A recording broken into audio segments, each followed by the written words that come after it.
یہ تو میں ہوں، بتاؤ محمود الحسن کیا ہوگا؟ یہ تو میں ہوں، بتاؤ حسین احمد مدنی کیا ہوگا؟ یہ تو میں ہوں، بتاؤ اشرف علی تھانوی کیا ہوگا؟ یہ تو میں ہوں، مفتی گفید دہلوی کیا ہوگا؟ یہ تو میں ہوں، قاسم نانوتوی کیا ہوگا؟ یہ تو میں یہ سمجھانا چاہتا ہوں، میں سمجھانا یہ چاہتا ہوں، ہم صحابہ سے رضی اللہ عنہم 1400 سال بعد کے لوگ ہیں، توجہ رکھنا، ہم صحابہ سے 1400 سال بعد کے لوگ ہیں۔ ہم آج بھی پیغمبر کی ذات کو بچانے کے لیے اپنی جان دینا فخر سمجھتے ہیں، صحابہ کیسے ہوں گے؟ صحابہ پہ بولنے والوں کو بھی تم نے غور کیا، صحابہ کیسے ہوں گے؟ میں اس لیے کہتا ہوں دیوبندیت کو سمجھو۔ ہم نے ہر جلسے پہ، ہر کانفرنس پہ ایک شعر رٹا ہوا ہے، اولئک آبائی فجینی بمثلہم اذا جماعتنا یا جریر المجامع۔ میں ان طلباء سے کہتا ہوں اولئک آبائی فجینی بمثلہم اذا جماعتنا یا جریر المجامع۔ میں یہ نہیں کہتا، میں کہتا ہوں لیس الفتى من یقول کان ابی الفتى من یقول ہا انا ذا۔ نہیں سمجھے آپ؟ اب عربی نہ آئے تو میرا قصور ہے، پھر میں ترجمے کروں، پھر آپ نے کہنا وقت تھوڑا ہے۔ میں تو کئی بار علماء سے کہا بھی آپ مجھے 4 گھنٹے کا وقت دے دیں، میں اکیلا بولتا جاؤں گا، آپ سٹیج تو لگائیں، آپ کو پھر سمجھ آئے حسین احمد مدنی کون تھا، پھر سمجھ آئے قاسم نانوتوی کون تھا۔ ہم نے تو نانوتوی کو نہ پڑھا ہے نہ سمجھا ہے۔ میں نے رات سیرت کانفرنس میں ایک جملہ کہا تھا، میں آج بھی کہتا ہوں، جنہوں نے اکابر علماء دیوبند کو پڑھا ہے اور سمجھا ہے، اور جنہوں نے نہیں پڑھا اور نہیں سمجھا، دونوں میں فرق کیا ہے؟ جس نے اکابر علماء دیوبند کو نہ پڑھا نہ سمجھا وہ کہتا ہے یہ بھی انسان تھے، جس نے پڑھا اور سمجھا وہ کہتا ہے یہی انسان تھے۔ آپ نے پڑھا نہیں نا بھئی، اس میں کیا قصور ہے؟ پڑھو تو صحیح۔ مجھے بہت سارے طلباء پوچھتے ہیں آپ کون سی کتابوں کا مطالعہ کرتے ہیں؟ میں نے کہا میرے کمرے میں اردو کی 4-5 کتابیں پڑھی ہیں، بس میرا یہ علم ہے۔ میرے پاس نانوتوی ہے، میرے پاس حسین احمد مدنی ہے، میرے پاس اشرف علی تھانوی ہے۔ آپ فخر سمجھتے ہیں ہم عربی کی بڑی کتابیں دیکھتے ہیں، میں کہتا ہوں میں بہت چھوٹا ہوں، میں اردو کی کتابیں دیکھتا ہوں، تم عربی پڑھ کے علم لاؤ، ہم نانوتوی کا اردو علم لاتے ہیں۔ تمہیں سمجھ آئے نانوتوی کیا ہے؟ خدا کا واسطہ اپنے اکابر سے ٹوٹو مت، اپنے اکابر سے دوڑو مت، اکابر پہ کھڑے ہو۔ میں نے بحمد اللہ تعالی اس وقت دیوبندیت کی آواز لگائی ہے جب ہندوستان والوں کو بھی دیوبندی کہتے شرم آ رہی تھی۔ میں باتیں ایسے نہیں کہتا، یہ بات ذہن میں رکھ لیں، ہم دیوبند کے ساتھ کھڑے ہیں، ہم نے دیوبند کو نہیں دیکھا، ہم کھڑے ہیں۔ ہم دیوبند کی اینٹ اور گارے کو دیوبند نہیں کہتے۔ میں نے پھر عرض کیا وقت بہت کم ہے، میں دیوبندیت کے ایک لفظ پہ بات کرتا، ایک لفظ پہ بات کرتا، اور میں کھل کے بات کروں کہ دیوبندیت کیا ہے، سمجھائیں ان کو دیوبندیت کیا ہے۔ آپ 4 لفظ سمجھیں، ان لفظوں کو سمجھنے سے بہت سارے مسائل حل ہوں گے۔ 4 لفظ سمجھیں۔ نمبر 1 دین، نمبر 2 مسلک، نمبر 3 مذہب، نمبر 4 منہج۔ اللہ کا واسطہ سمجھنا، نمبر 1 دین، نمبر 2 مسلک، نمبر 3 مذہب، نمبر 4 منہج۔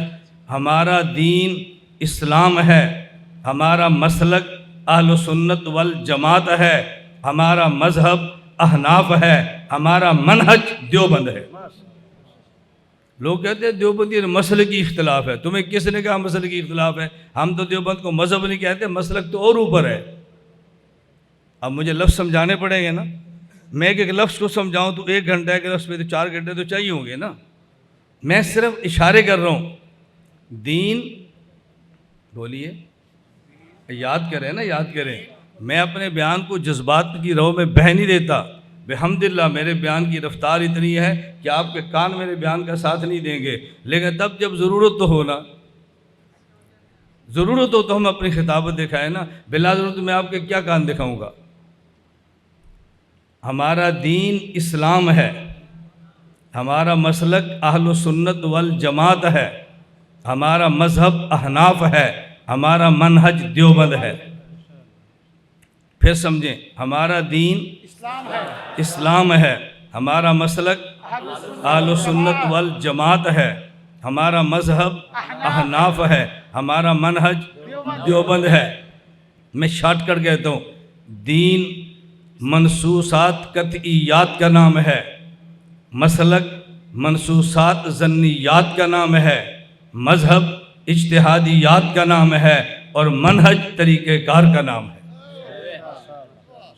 دین، پھر سنیں، دین منصوصات قطعیات کا نام ہے، مسلک منصوصات ظنیات کا نام ہے، مذہب اجتہادیات کا نام ہے، منہج طریقہ کار پالیسی کا نام ہے۔ میں ایک قدم اور اٹھا کے بات سمجھاتا ہوں۔ منصوصات قطعیات دین، اس کے اختلاف کا نام اسلام اور کفر کا اختلاف ہے۔ حق اور باطل کے اختلاف کو اختلاف دین کہتے ہیں، تقابل ادیان کہتے ہیں۔ مسلک کے اختلاف کو ضلالت اور ہدایت، سنت اور بدعت کا اختلاف کہتے ہیں۔ مذہب کے اختلاف کو حق اور خطا کا اختلاف کہتے ہیں، اجر اجران کا اختلاف کہتے ہیں، راج مرجو کا اختلاف کہتے ہیں، اولا خلاف اولا کا اختلاف کہتے ہیں، اور منہج کے اختلاف کو نہ کفر کہتے ہیں، نہ بدعت کہتے ہیں، نہ خطا کہتے ہیں۔ طریقہ کار ہر دور میں بدلتا رہتا ہے، طریقہ کار بدلتا رہتا ہے، پالیسیاں بدلتی رہتی ہیں، اصل چیزیں کبھی نہیں بدلتی۔ پھر سمجھے ذرا، ہمارا دین بولیے اسلام ہے، ہمارا مسلک اہل سنت والجماعت ہے، ہمارا مذہب احناف ہے، ہمارا منہج دیوبند ہے۔ میں دیوبند کے منہج پہ تھوڑی سی بات کروں گا، لیکن 4 لفظ اور سمجھ لیں، اس سے آپ کو دیوبندیت سمجھ آئے گی۔ 4 لفظ اور سمجھ لیں۔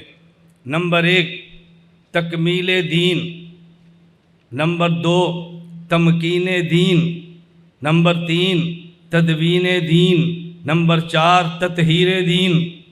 لفظ آپ سمجھ لیں، میں ترجمہ کر دوں گا، پریشان نہ ہوا کریں۔ میں عربی لفظ بولتا ہوں تاکہ یاد ہو جائیں، پھر ترجمہ اتنا کرتا ہوں کہ عوام بھی سمجھتی ہے۔ آپ تو ماشاءاللہ طالب علم بیٹھے، عوام بھی سمجھتی ہے۔ میرے اللہ کا بہت کرم ہے، اللہ نے مجھے مشکل بات کو آسان لفظوں میں سمجھانے کا خدا نے مجھے فن دیا ہے، یہ میرے اللہ کا کرم ہے۔ اما بنعمت ربک فحدث، میں کوئی فخر غرور کی بات نہیں کرتا بھئی، ہر بندے کا ملکہ ہوتا ہے۔ میں تو علم کے دعوے تھوڑا کر رہا ہوں، میں عالم ہوں، میں تو نہیں کہہ رہا، میں تو سمجھانے کی باتیں کر رہا ہوں۔ توجہ رکھیں، 4 لفظ یاد رکھیں۔ نمبر 1 تکمیل دین، نمبر 2 تمکین دین، مکن یمکن تمکینا، نمبر 3 تدوین دین، نمبر 4 تطہیر دین۔ تمکین دین، نمبر 1 تکمیل دین، یہ دور نبوت ہے۔ نمبر 2 تمکین دین، یہ دور صحابہ ہے۔ نمبر 3 تدوین دین، یہ دور ائمہ مجتہدین ہے۔ نمبر 4 تطہیر دین، یہ دور دیوبند ہے۔ نمبر 1 یاد کرو، یاد کرو، اس کو سبق سمجھو، بیان نہ سمجھو۔ میں تو عوامی اجتماعات میں بیان کروں تو میں کہتا ہوں بیان کو نہ سمجھو، سبق سمجھو۔ اگر آپ نے اس کو سبق سمجھ لیا تو مجھے فائدہ کیا ہوگا؟ میں آپ کے فائدے کی بات نہیں کرتا، حضرت انفس و شح، انسان لالچی ہے، میں بھی لالچی ہوں۔ آپ اس کو سبق سمجھیں گے تو مجھے فائدہ کیا ہوگا؟ مجھے 1 گھنٹے کے بیان سے کتنے شاگرد مل جائیں گے؟ میرا فائدہ ہوگا نا۔ آپ سبق نہیں سمجھیں گے، میں 10 گھنٹے بھی بیان کروں گا تو آپ نے کہا نا خطیب صاحب نے تقریر کی ہے، مولانا صاحب نے بیان کیا ہے۔ اور اگر آپ نے اس کو سبق سمجھا تو آپ نے کہنا استاد جی نے بیان کیا ہے۔ پھر جب استاد جی کہیں گے بیٹھ جاؤ، کیا کر رہے ہو، نکل جاؤ، آپ نے خوشی سے بات قبول کی بھی استاد جی کہہ رہے ہیں تو میرا فائدہ ہوگا یا نہیں؟ مجھے بنے بنائے بنگلہ دیش میں بندے مل جائے تو مجھے اور کیا چاہیے؟ سبق سمجھو۔ نمبر 1 تکمیل دین، نمبر 2 تمکین دین، نمبر 3 تدوین دین، نمبر 4 تطہیر۔ سمجھنا، پہلا دور تکمیل دین ہے۔ الیوم اکملت لکم دینکم، اللہ کے نبی نے دین کو کامل مکمل فرما دیا ہے۔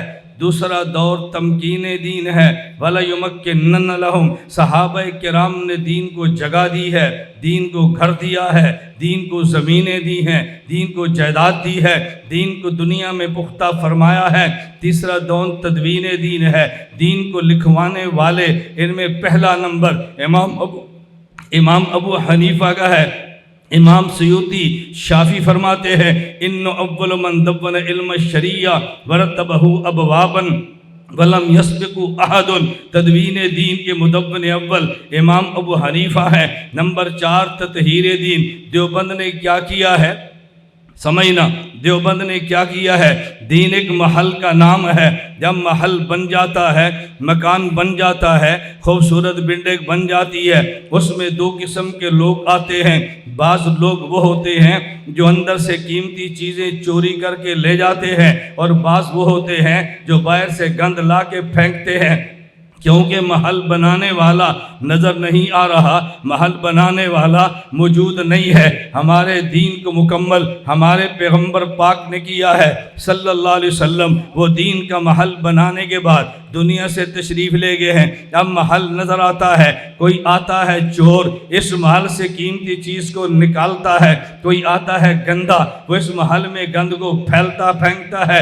ہم دیوبند والے ہم دین کے ٹھیکے دار نہیں ہیں، ہم دین کے چوکی دار ہیں۔ چوکی دار 2 کام کرتا ہے، نمبر 1 محل سے قیمتی چیز کو جانے نہیں دیتا، اور باہر سے گند اندر آنے نہیں دیتا۔ ہم تطہیر دین والے، نعرہ نہیں مارنا، ہم دیوبند والے چوکی دار ہیں، ٹھیکے دار نہیں ہے۔ چوکی دار 2 کام کرتا ہے، نمبر 1 اندر سے قیمتی چیز جانے نہیں دیتا، باہر سے گند آنے نہیں دیتا۔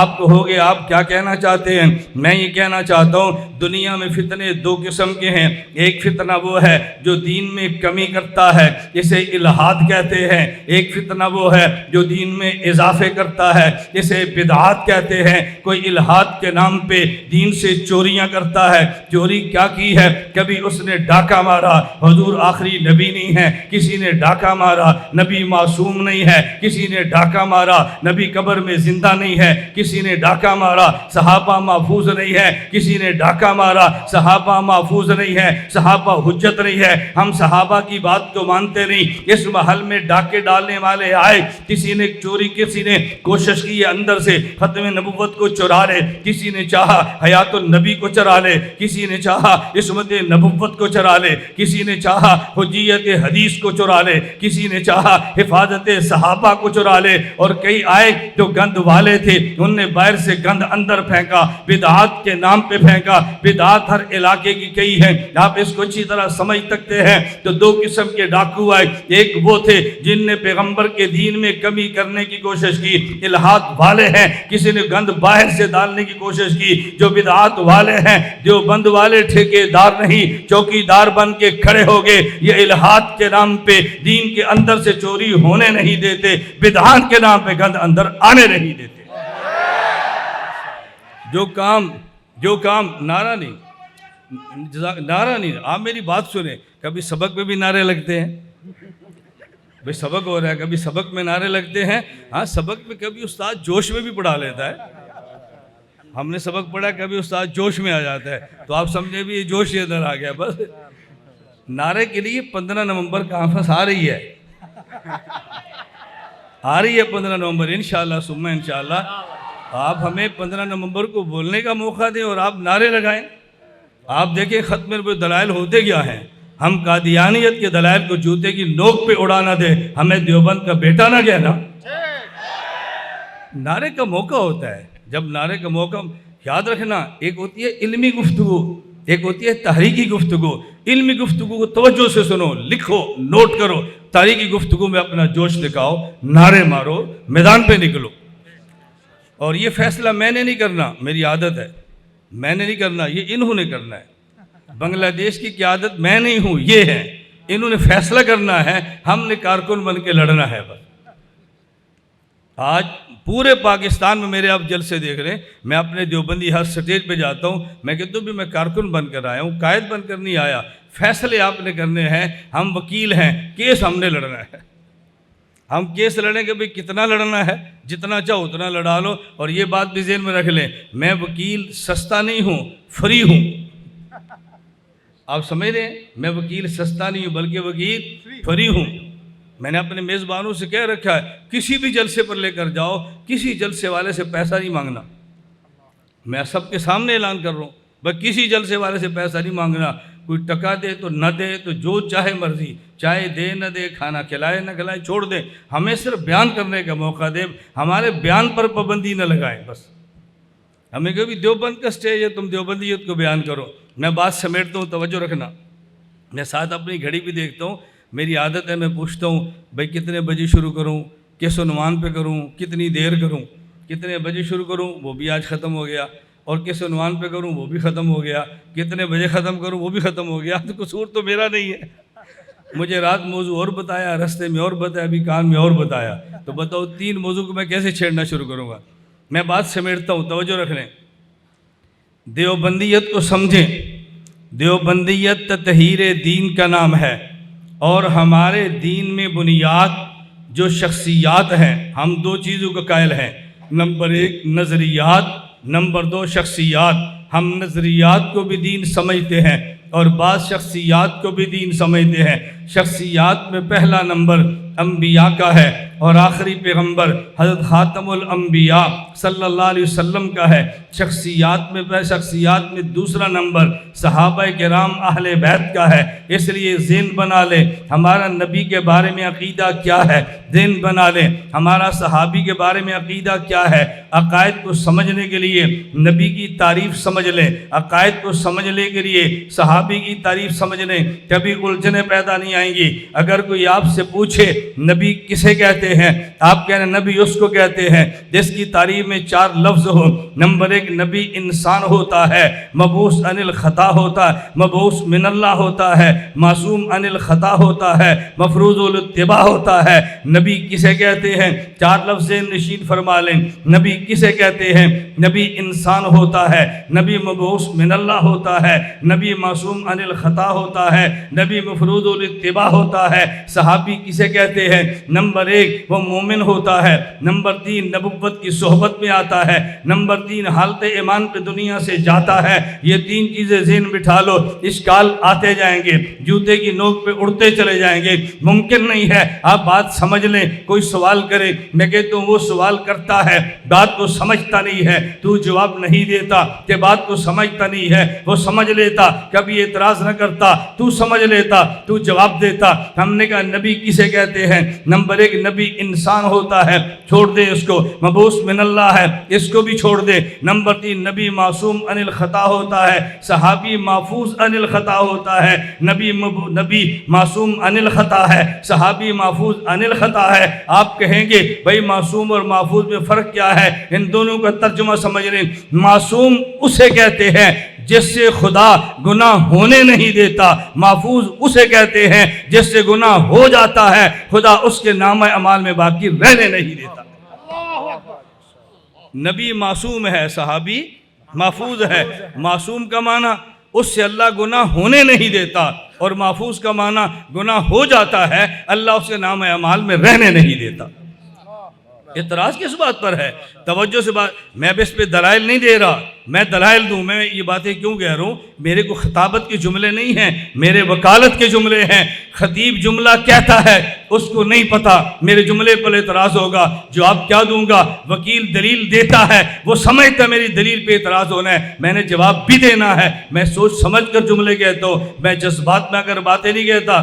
نبی معصوم ہے، توجہ، صحابی محفوظ ہے. میں ایک جملہ کہنے لگو، آپ طلبہ سمجھتے ہیں معصومن یہ اس میں مفعول کا صیغہ ہے. معصوم اسے نہیں کہتے جو گناہ سے بچتا ہے. معصوم اسے نہیں کہتے جو گناہ سے بچتا ہے. معصوم اسے نہیں کہتے جو گناہ سے بچتا ہے. معصوم اسے کہتے ہیں جسے گناہ سے بچایا جاتا ہے. اس کی وجہ نبی مبعوث ہے تو نبی معصوم ہے. نبی وہ نہیں ہوتا جو اعلان نبوت کرتا ہے، نبی وہ ہوتا ہے جس سے اعلان نبوت کروایا جاتا ہے. نبی وہ نہیں ہوتا جو گناہ سے بچتا ہے، نبی نبی وہ ہے کہ جس کو گناہوں سے بچایا جاتا ہے، اس لیے کہ اللہ نبی کے سر پہ تاج نبوت سجاتا ہے اور خدا نبی کو گناہوں سے بچاتا ہے۔ توجہ رکھنا، میں یہ بات کیوں کہتا ہوں، اگر نبی اعلان نبوت خود کرے تو بات اور ہے، اعلان نبوت خدا کرائے تو بات اور ہے۔ نبی نمائندہ خدا ہوتا ہے، اگر نبی گناہ کر لے اعتراض نبی پہ نہیں ہوگا، اعتراض نبی پہ خدا کے ہوگا۔ توجہ، اعتراض نبی پہ نہیں ہوگا، نبی پہ خدا پہ ہوگا۔ اس لیے اللہ اپنی ذات کو اعتراض سے بچاتا ہے، نبی کو گناہوں سے بچا کے رکھتا ہے۔ میں ایک بات کہنے لگا، پیغمبر کے گھر میں بیویاں آئی ہیں، ازواج مطہرات آئی ہیں، ان ازواج مطہرات میں سے کسی زوجہ سے پیغمبر نے خود نکاح نہیں کیا۔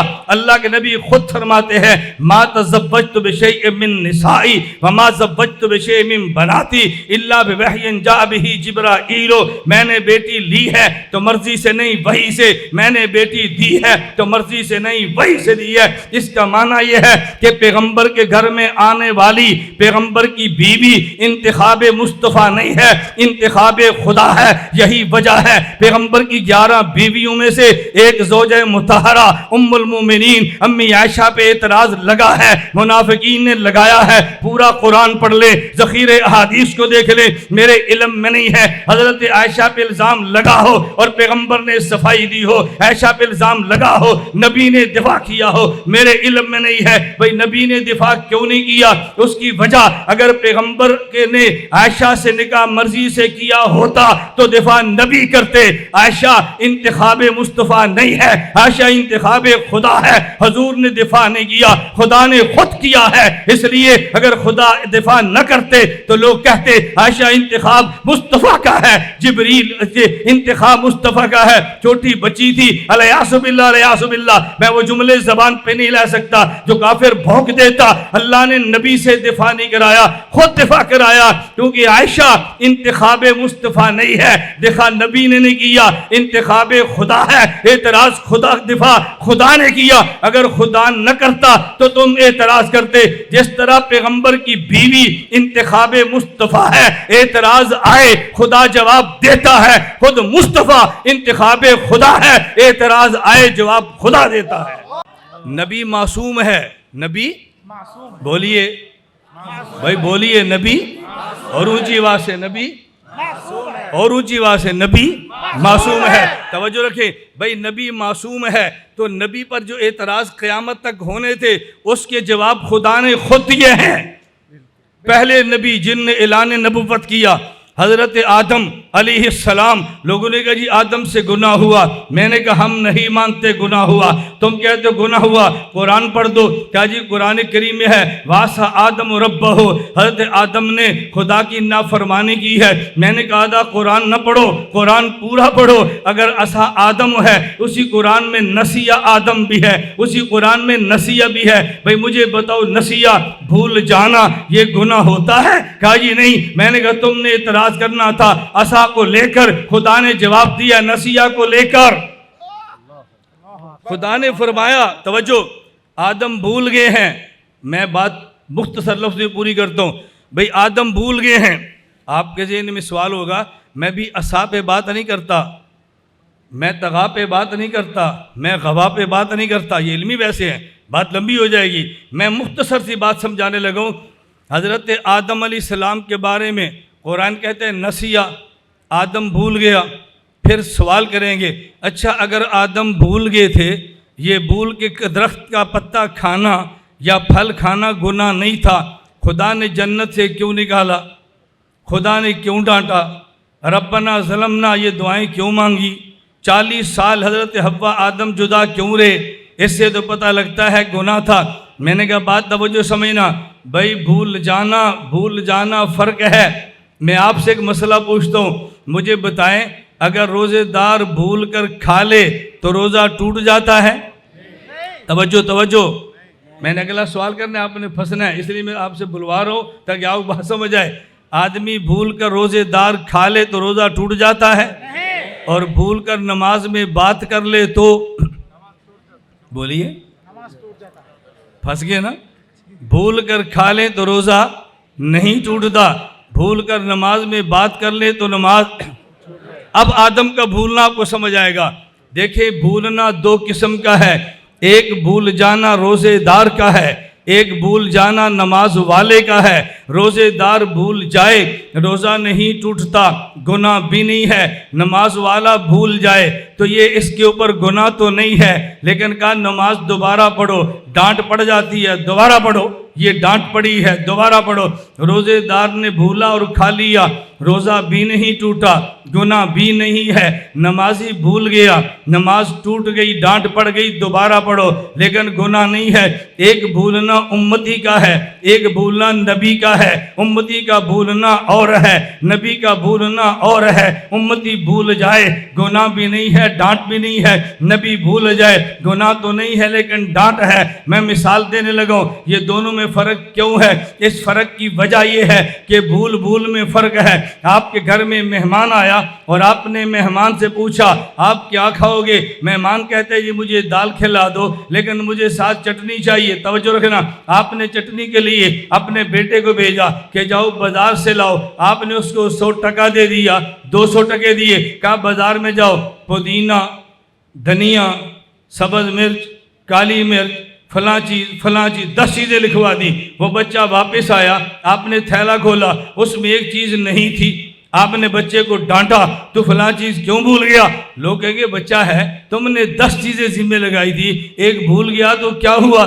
تو ذمہ 10 کام ہوں، ایک بھول جائے تو ڈانٹ نہیں پڑتی۔ لیکن اگر بچے سے آپ یہ کہیں، نوکر سے کہیں، خادم سے کہیں گھر میں ساری چیزیں موجود ہیں، آپ صرف بازار سے جاؤ اور وہ جا کر یہ صرف آپ سبز مرچ لے آؤ، وہ واپس آیا تو سبز مرچ کی بجائے دھنیا تھا، کیا کیا؟ کہا جی بھول گیا۔ اب ڈانٹ پڑتی ہے۔ کسی کے ذمے 10 کام ہوں، ایک بھول جائے تو ڈانٹ نہیں ہے۔ کسی کے ذمے ایک کام ہو اور بھول جائے تو ڈانٹ ہے۔ روزے دار کے ذمے کئی کام ہیں، اس نے نماز بھی پڑھنی ہے، اس نے روزہ بھی رکھنا ہے، اس نے ذکر بھی کرنا ہے، اس نے تلاوت بھی کرنی ہے، اس نے گھر کے سارے کام بھی کرنے ہیں۔ اگر مدرسے کا سفیر ہے تو روزے میں چندہ بھی مانگنا ہے، اس نے سارے کام کرنے ہیں۔ اگر ایک کام بھول جائے تو اللہ فرماتے ہیں چھوڑ دو، کئی کام تھے بھول گیا۔ اور نمازی کے ذمے صرف ایک کام ہے، نہ کھا سکتا ہے، نہ پی سکتا ہے، نہ بول سکتا ہے، کوئی کام نہیں کر سکتا۔ نمازی کے ذمے صرف ایک کام ہے، اللہ سے بات کرنا، اس میں بھی بھول گیا، اللہ ڈانٹتے ہیں تیرے ذمے ایک کام تھا تو وہ بھی بھول گیا۔ روزے دار کے ذمے کئی کام تھے، ایک کام بھولے تو ڈانٹ نہیں ہے۔ نمازی کے ذمے ایک ہی کام ہے، وہ بھول جائے تو ڈانٹ پڑتی ہے۔ نبی کے ذمے ایک ہی کام ہے، اس ایک کام سے بھی بھول جائے تو اللہ ڈانٹتے ہیں تجھے نہیں بھولنا چاہیے تھا۔ امتی کا بھولنا روزے دار کا بھولنا ہے، نبی کا بھولنا نمازی کا بھولنا ہے۔ روزے دار بھول جائے تو روزہ بھی نہیں ٹوٹتا، گناہ بھی نہیں ہے۔ نماز والا اگر بھول جائے تو اس کی نماز ٹوٹ جاتی ہے لیکن گناہ نہیں ہے، ڈانٹ پڑتی ہے۔ حضرت آدم علیہ السلام بھولے، یہ بھولنا نبی کا تھا، گناہ نہیں تھا لیکن ڈانٹ پڑی ہے۔ اور ڈانٹنے والا کون ہے؟ ڈانٹنے والا کون ہے یہ تو سمجھو نا۔ ہم کہتے ہیں ڈانٹ کیوں پڑی؟ آپ کہیں گے جی ربنا ظلمنا، توجہ، ربنا ظلمنا تو صاف کہتا ہے میں نے ظلم کیا ہے، ظلم تو گناہ کو کہتے ہیں، وہ تو صاف کہتے ہیں میں نے ظلم کیا۔ آپ اس کا معنی کیا کریں گے؟ بات توجہ سے سمجھنا، آپ اس کا معنی کیا کریں گے؟ اللہ نے آدم کے جملے ربنا ظلمنا انفسنا وہ ذکر کیے ہیں، حضرت آدم علیہ السلام سے خوشیوں کا ذکر فرمایا ہے۔ توجہ سے میری دلیل کو سمجھنا۔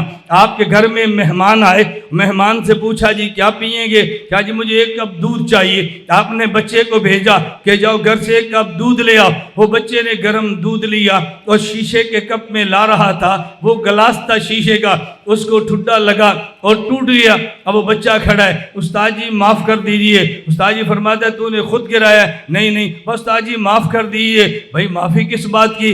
گر گیا ہے۔ نہیں استاد جی معاف کر دیجئے۔ وہ مہمان سمجھتا ہے بچے نے توڑا نہیں ہے، بچے سے ٹوٹا ہے، لیکن یہ عام بچہ نہیں ہے، یہ بچہ ذکی بھی ہے، یہ بچہ حساس بھی ہے، یہ بچہ خاندانی لگتا ہے۔ تو مہمان کہتا ہے استاد جی آپ اس بچے کو کہہ دو میں نے معاف کیا، یہ خوش ہو جائے گا، بات تو کچھ بھی نہیں۔ استاذ کہتے بچہ تو نے جان بوجھ کے توڑا تو نہیں ہے، تیری غلطی تو نہیں ہے، لیکن جسے تو غلطی کہتا ہے نا میں نے اسے بھی معاف کر دیا۔ اللہ فرماتے آدم یہ ظلم تو نہیں ہے، لیکن جسے تو ظلم کہتا ہے میں نے اسے بھی معاف کر دیا۔ آدم علیہ السلام کو خدا نے نہیں کہا تو نے ظلم کیا ہے، نہ آیت پیش کریں، آیت پیش کریں کہ آدم علیہ السلام کو خدا نے فرمایا ہو انکا ظلمت نفسک، نہ آدم کہہ رہے ربنا ظلمنا۔ تو جو جملے آدم نے کہے تھے خدا نے وہ جملے اس طرح نقل کیے جس طرح بچہ کہتا ہے استاد جی غلطی ہو گئی معاف کر دے، استاد جی فرماتے ہیں غلطی نہیں ہے، لیکن جسے تو کہتا ہے غلطی ہو گئی میں اسے بھی معاف کرتا ہوں۔ آدم یہ ظلم نہیں ہے، جسے تو ربنا ظلمنا کہتا ہے ہم نے اسے بھی معاف کر دیا۔ تم قرآن پہ بحث کرتے ہو کہ اپنے محاورات ہی دیکھ لیے ہوتے، عرف دیکھ لیا ہوتا، سوسائٹی دیکھ لی ہوتی، اپنی زبان کے تکلم کو دیکھ لیا ہوتا، تب بھی اعتراض نہ ہوتا۔ لیکن یہ سب اعتراض محض اللہ معاف فرمائے صحابہ سے بوجھ کی بنیاد پر ہوتے ہیں۔ میں نے عرض کیا اللہ مجھے اور آپ کو منہج علماء دیوبند پر چلنے کی توفیق عطا فرمائے۔ میں بس آخری بات میں نصیحت نہیں کرتا، میں چھوٹا ہوں، گزارش چھوٹے کیا کرتے ہیں، گزارش بڑے نصیحتیں کرتے ہیں۔ میں صرف آپ سے ایک چھوٹی سی گزارش کرتا ہوں اللہ کے لیے، علماء دیوبند کے منہج کو سمجھیں۔ علماء دیوبند کے منہج پر میں پوری تیاری کر کے آیا ہوں، میں کسی بیان میں بغیر تیاری کے نہیں آتا، ہم پر القاء نہیں ہوتا، ہم تو ختم نبوت قائل ہیں اور الہام تو ضمنی چیزیں ہیں، کیا کریں گے اس پر۔ میں لکھ کے لاتا ہوں، میں پورے نوٹس لکھ کے لاتا ہوں کہ علماء دیوبند کا منہج کیا ہے، بہت سے چیز منہج میں شامل ہیں۔ میں صرف ایک بات آپ خدمت میں عرض کرتا ہوں، علماء دیوبند کا منہج یہ ہے وہ خارجی فتنوں کا مقابلہ کرتے ہوئے داخلی فتنوں سے غافل نہیں ہوتے۔ اب میں اس پہ کتنی مثالیں پہ کتابیں پیش کروں۔ علماء دیوبند کا منہج کیا ہے، وہ خارجی فتنوں کو دیکھتے ہوئے داخلی فتنوں سے کبھی بھی نظر انداز نہیں کرتے۔ شیخ الہند ہے، جنگ کس سے ہے؟ خارجی فتنوں سے۔ خارجی فتنہ کون کیا؟ انگریز کا۔ ساتھ کس کو رکھا ہے؟ ہندو کو۔ ساتھ کس کو رکھا ہے؟ سکھ کو۔ سب کو ساتھ رکھا ہے۔ شیخ الہند خارجی فتنے سے لڑنے کے لیے سب کو ساتھ ملایا ہوا ہے، لیکن ساتھ والے نے اشتہار لکھ دیا، محمد حسین بٹالوی نے، ساتھ والے نے اشتہار لکھ دیا یہ 10 مسئلے ہیں، فی مسئلہ 10 روپے انعام ہے۔ شیخ الہند نے فوراً کتاب لکھی ادلہ کاملہ، فوراً لکھی۔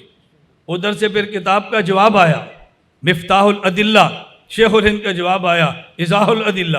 تو شیخ الہند خارجی فتنوں سے لڑ رہے تھے، داخلی فتنوں کو چھیڑتے نہیں تھے، لیکن داخلی فتنہ سر اٹھائے اس کے سر کو دباتے ہیں۔ یہ علماء دیوبند کا منہج ہے۔ میں جو بات کہنا چاہتا ہوں شاید آپ سمجھ گئے ہوں گے، یہ علماء دیوبند کا منہج ہے۔ میں نے ایک ذکر کیا ہے، اللہ مجھے اور آپ سب کو منہج دیوبند کی پاسبانی کرنے کی توفیق عطا فرمائے۔ وآخر دعوانا الحمدللہ رب العالمین۔